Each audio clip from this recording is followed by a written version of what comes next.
Bona vespre. Me vaig a dirigir en principi la salutació en valencià, encara que no n'hi ha traductor de valencià al català, però bueno, i la llengua común siga l'espanyol, entre nosaltres, no? Gràcies a tots per estar així i gràcies a la Fundació d'Anaes, no, per convidar-nos, i a Ivan, no? Gràcies a més per la llavor que esteu fent, no, de defendre la pàtria espanyola, no? Els nostres valors i la nostra història, que jo crec que és una de les grans riqueses que té el poble valencià. A més de la riquesa pròpia, té la riquesa comú en tots els altres pobles d'Espanya. I això estem així per a defendre-ho, també des de l'Horapenat. Moltes gràcies. Gracias también, Manuel, por lo que has comentado, ¿no?, con respecto al nacionalismo catalán y el planteamiento que hacen en Cataluña, enfermo para defender los valores propios, históricos, la cultura propia, singular de un pueblo como el catalán, que también tiene muchos elementos comunes, y nosotros lo hemos hecho de forma diferente. Para ello me voy a remontar, tú lo has dicho muy bien, al siglo XIX, ¿no? Voy a cambiar un poco la estructura de la conferencia para poder contestar un poco y ver las diferencias con respecto a lo que tú has expresado. Los valencianos en el siglo XIX somos una sociedad, un pueblo muy castellanizado, y habíamos perdido parte de nuestras tradiciones y también estábamos perdiendo el uso de la lengua valenciana. Solamente en núcleos rurales, ¿no?, o de población, ¿no?, con menor cultura se hablaba o se usaba el valenciano, pero los escritores o los intelectuales no lo utilizaban. Es a raíz del impulso que le da a los valores propios una publicación que es clave, que es la Historia de la ciudad y el reino de Valencia, de Vicente Bosch, cuando se recoge el sentimiento, los valores del romanticismo con características propias valencianas. Y eso desencadena en un amor por lo propio, pero no para hacerlo, para intentar separarnos de lo español, sino para combinar ambos valores, es decir, nosotros.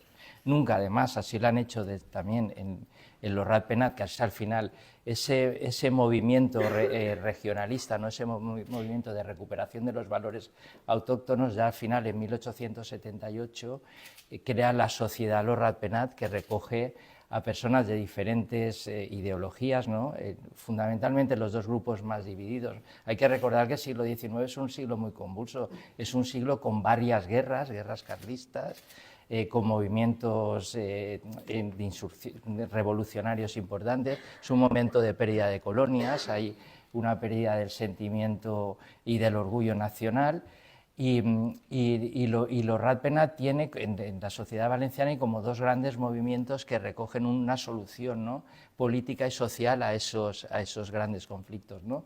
Y hay un movimiento monárquico, hay grupos monárquicos y hay grupos republicanos.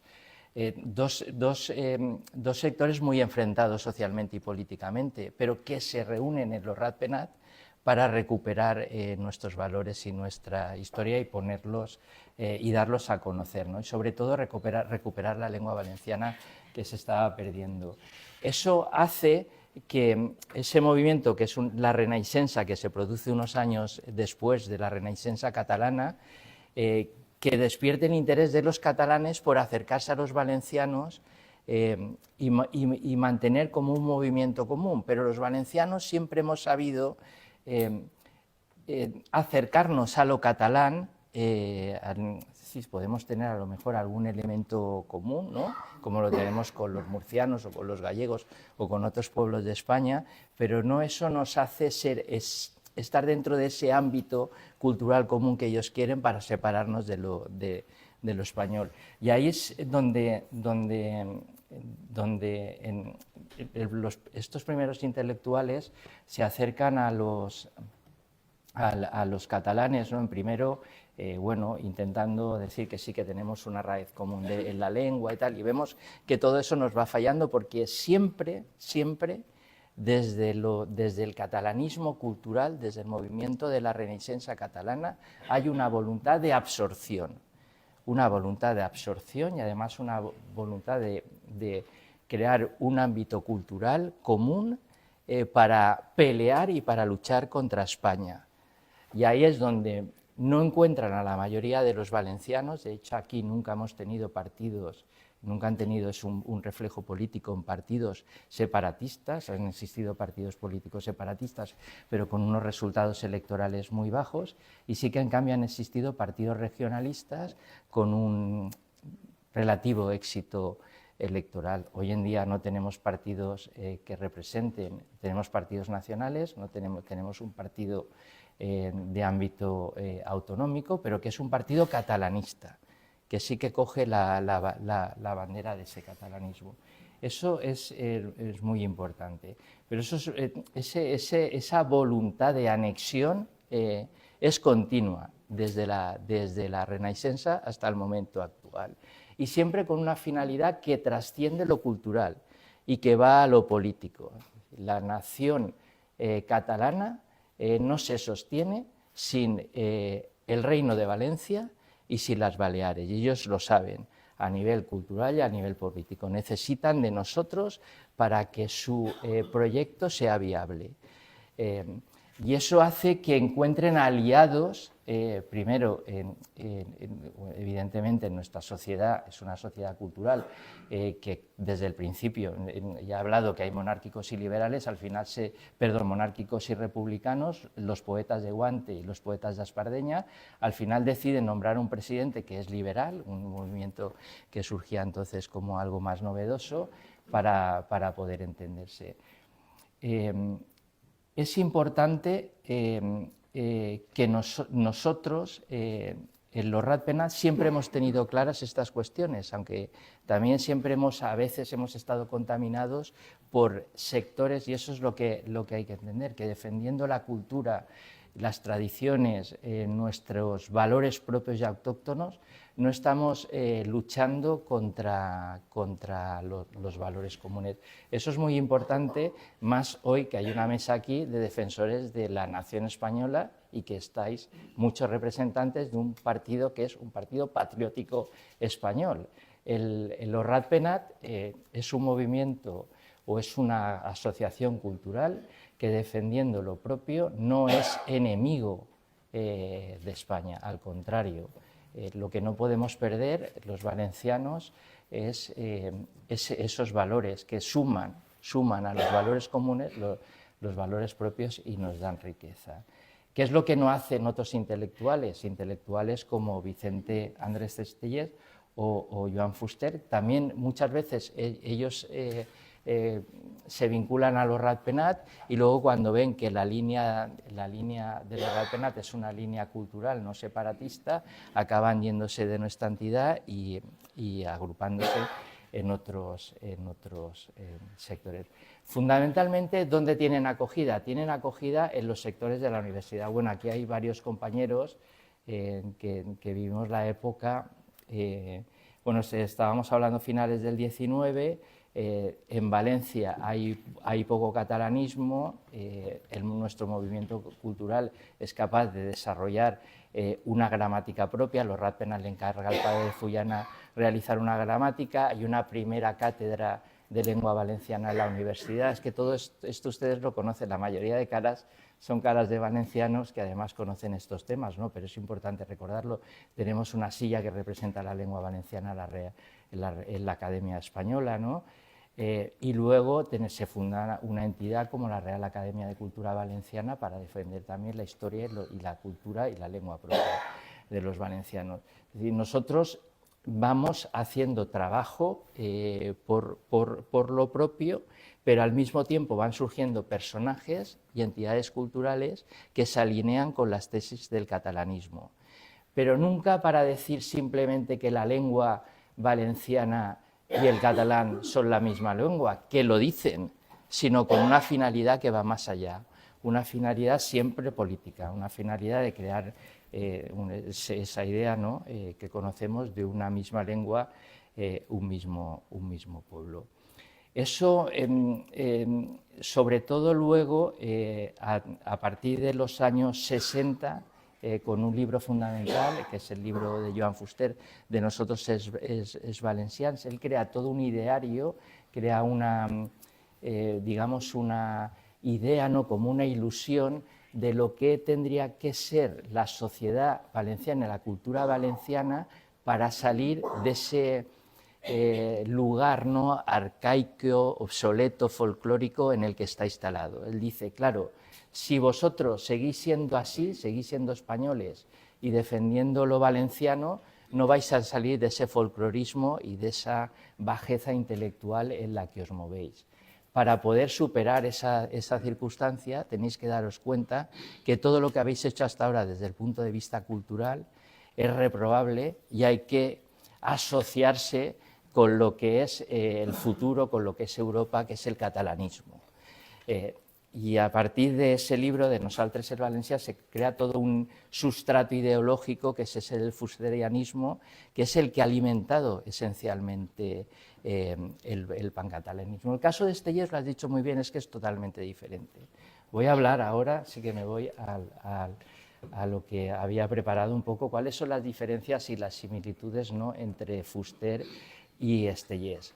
Bueno, los dos son personajes de pueblo, uno es de Sueca y otro es de Burjasot, de poblaciones más o menos similares, población educados en ambientes familiares, como ha dicho muy bien, católicos, ¿no?, tradicionalistas, incluso muy alineados con los movimientos políticos oficiales, ¿no?, incluso muy activos, uno de ellos con la falange española, la falange franquista, no la falange de José Antonio.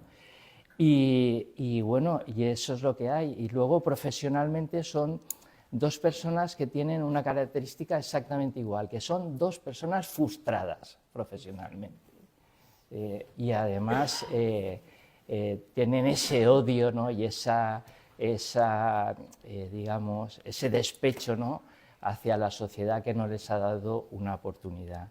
El caso de Aspirina o Cagallástimes, o el Poyet, que es como llamaban a Estellés en el diario Las Provincias, que le llamaban así porque siempre iba llorando y quejándose. Es un periodista que no sale adelante, que no, él escribe para diferentes periódicos, para los periódicos El Levante, que saben ustedes que era el periódico del movimiento, al final acaba en Las Provincias, y siempre estaba enfermo, siempre estaba llorando, y ya dicen así.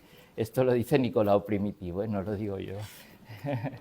Dice, sempre estava plorant, o donava ganes de plorar, contant alguna misèria de la vida, real o imaginar.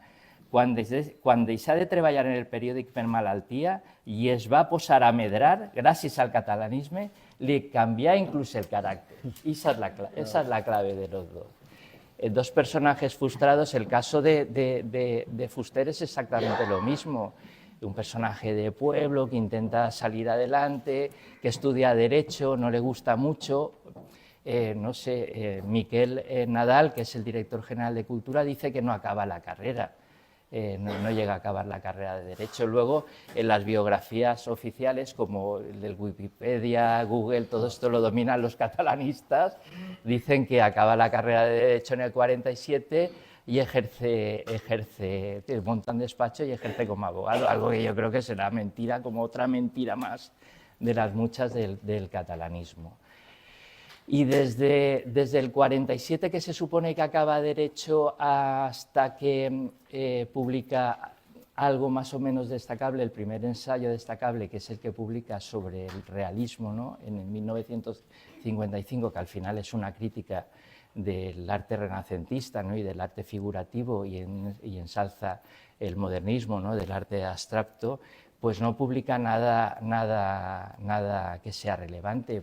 Escribe poesía que se publica, no sé, pues a lo mejor en algún diario de algún pueblo, en publicación de alguna asociación, manda artículos a prensa, algunos se los publica, muy pocos. Es decir, es un personaje que tiene cero relevancia intelectual.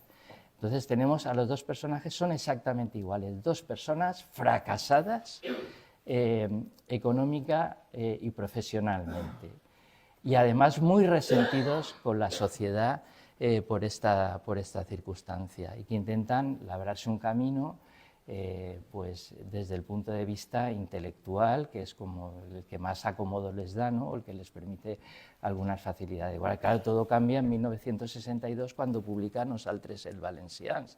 ¿Por qué? Porque enseguida el catalanismo se vuelca con él, porque dicen esto es lo que necesitamos nosotros para conseguir lo que no hemos conseguido en años. Es que crear un movimiento de intelectuales, agrupar a los intelectuales en torno a esa idea de una misma cultura, un mismo pueblo, y encima él acuña términos muy interesantes. Él es el que introduce el término països catalans, ¿no? Porque ya había, ya en la Gran Cataluña se habían usado otros términos por gente como Sánchez Warner, ¿no? O como no sé, como también gente vinculada a otros movimientos culturales valencianos, ¿no? Pero ese término es un término de éxito, crea como una marca, ¿no? Para un proyecto. Él era una persona muy imaginativa y crea todo ese ideario, ¿no? Él hace una interpretación histórica de lo valenciano diciendo, siendo como sois, sois pueblerinos, folclóricos, que eso es lo que ve él, pero es al contrario, la sociedad. Nosotros no paramos de tener escritores, grandes poetas durante todos esos años, claro que son los que ellos nos reconocen, ¿no? Y si nosotros nos asociamos al catalanismo, vamos a ser un pueblo europeo, un pueblo grande. Esas son un poquito las dos ideas que no sé cómo vamos de tiempo, que podemos bueno, podía entrar más en su obra y tal. Al final, bueno, solo hay que ver los datos, es decir, es que ¿alguien conoce a alguien que vaya a una librería a comprarse un libro de Estellés voluntariamente? Que no se la hayan obligado en la universidad, en el colegio o en el instituto. ¿Alguien ha comprado algo que no se la hayan regalado? Hay mucha gente que sí. Sí, bueno, igual ha cambiado. Es un poco... ¿Cuántos? Es que es curioso, la obra de Estellés está traducida a 10 idiomas, entre ellos el asturiano. Es decir, es que es curioso, es decir, que claro, no se traduce del valenciano, que es la lengua, porque ya escribían catalán, evidentemente, pero ellos no consideran... Yo considero el asturiano, por supuesto, tiene derecho a ser una lengua y además algo culto que se conozca, ¿no? O el gallego, ¿no? Pero ellos no lo consideran y entonces de los 10 idiomas que está traducido, uno de ellos, pero está traducido al chino, al árabe, es decir, ¿qué importancia tienen? Es decir, como poetas, no sé, un poeta como portugués como Miguel Torga tiene muchísimas más traducciones, es mucho más conocido, como Zurita, ¿no? Un poeta chileno, por citar a dos. No hablemos ya de escritores, ¿no? Comparando a Fuster con la cantidad de escritores que sí que tienen interés como ensayistas y como... Pero es que ellos lo comparan a Fuster con Descartes, con el gran pensador. Es que el catalanismo tiene un descaro y una desvergüenza, pero todo es culpa nuestra. Es culpa nuestra que se lo estamos consintiendo desde hace muchísimos años. En los años 80 fueron unos años muy importantes porque a partir de la ley de reforma universitaria ellos tienen las cosas muy claras y Fuster, como objetivo estratégico, sabe que tiene que hacerse con la universidad. El problema es que él no tenía doctorado, no tenía categoría intelectual, yo creo que ni habría acabado derecho, por eso no lo hace, pero sí que utiliza a personas de su alrededor para hacerse con la universidad. Bueno, aquí estamos, creo que somos bastantes de Alternativa Universitaria, ¿no? Como 5, como 6, ¿no? Un grupo estudiantil, ¿no? Encabezado por Juan García, que está allá, y por Carlos Flores también, que está aquí, los dos, que peleamos por eso, por la catalanización, por el dominio que ellos hacen de la universidad y la persecución a los profesores fundamentalmente de los departamentos de Historia Medieval y a los de Filología Valenciana. Es que en la Universidad de Valencia, en ninguna de las universidades valencianas, hay Filología Valenciana. Y tenemos aquí un gobierno de PSOE, que es evidente que lo tenía que hacer, pero luego de PP y luego de PP y Vox, que, oye, ¿por qué no hay universidad? La Universidad Filología Valenciana. Es que es un disparate tremendo. La culpa la tenemos en parte de nosotros. Ellos persiguen a los profesores. Es famosa la persecución que hacen de Antonio Ubieto, porque Antonio Ubieto es la principal oposición a sus tesis catalanistas. Ellos parten de una tesis de que todo lo que somos los valencianos, no como decía Vicente Bosch, no tenemos una historia antigua desde los íberos con una lengua, que luego esa lengua se romaniza, ¿no?, por la llegada de los romanos, luego los visigodos, las influencias de cartagineses, de fenicios, de otros pueblos, y va conformando el sustrato de la lengua valenciana. Y cuando llegan las tropas de Jaime I, del rey de Aragón, no del rey catalán, ni del rey de la corona catalana aragonesa, los valencianos, que habíamos estado siglos bajo el dominio musulmán, pero los mozárabes, que son la mayoría de población que hay aquí, ya hablaba una lengua, el romance. Y eso es lo que ha estado probando pues, profesores como José Vicente Gómez Bayarri, Amparo Cabanes, por supuesto Peñarrocha, documentándolo científicamente. Fuster es una persona que no hace una sola cita bibliográfica, ni una sola referencia, es todo un cuento, es un libro de ciencia ficción, los libros de Fuster. Y aquí profesores como Peñarrocha y ahora Saverio Ballester, otros que se unen, han hecho la demostración científica de que el valenciano preexistía no solo en las jarchas, sino también en el lenguaje, ¿no?, hablado y escrito, en documentos notariales que tenía el pueblo valenciano. ¿Y por qué un gobierno del PP, en vez de, no sé, traer aquí la obra, no sé, voy a criticar algo, que igual alguien me dice algo, a mí me encanta Manolo Valdés, pero la obra de un artista que de valenciano tiene, no sé si lleva toda la vida viviendo en Nueva York y cuando era valenciano ya era catalán, y traen la obra de él en vez de dedicar el dinero a que la gente conozca las investigaciones del profesor Peñarrocha, no lo entiendo, y a demostrar, a cargarse la falacia y la mentira de que los valencianos hablamos una lengua que nos trajo Jaime I con unos pocos soldados medio analfabetos y que fueron los que a los pocos años hicieron que nosotros estuviésemos protagonizando el primer siglo de oro de las letras valencianas. Esa es la gran mentira, pero ya digo, una mentira que se mantiene por esa voluntad de anexión, ¿no? Ellos necesitan la unidad de la lengua para que Cataluña se separe de España. ¿Y qué hacen ustedes, patriotas, por no luchar contra eso y demostrar la verdad de que la lengua valenciana y los valencianos ni hemos sido ni seremos nunca catalanes? Seremos valencianos y españoles, nada más.